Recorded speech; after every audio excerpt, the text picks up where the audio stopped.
Mitä sulla menee sen sun poikas kanssa? En mä tiedä. Eikä se oo mun poika. Se on mun hissan pari. Se on tosi hyvä siinä. Se kertoo mulle aina kaikkia hauskoja juttuja. Niin kuin Henrik VIII ruoansuotuksesta. Mut mä toivoisin, että se pyytäis mut itsenäisyyspäivätansseihin pariksi. Kun ei oikein itse uskalla pyytää.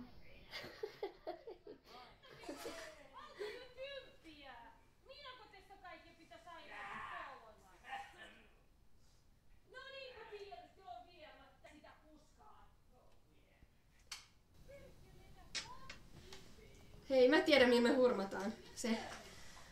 Ensinnäkin me laitetaan sulle mun vanhan tanssipuku. Se punainen. Sitten jos se jätkä tykkää nippelitiedosta, niin se ei voi olla tajuamatta tätä. Tää tarkoittaa sitä, että meitä tarkkaillaan.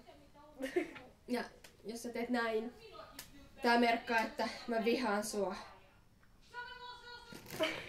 Mut tää, mä rakastan sua.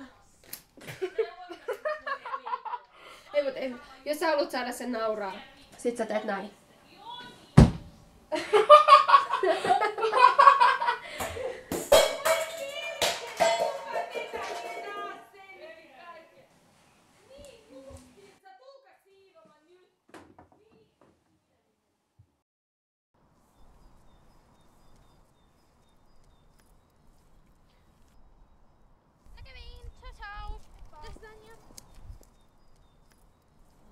Mitä sä täällä teet? Me lähdetään nyt kuule pienelle kävelylle luontoon. Happihyppelylle. On niin kaunis ilmakin. Eikö me vaan voitais mennä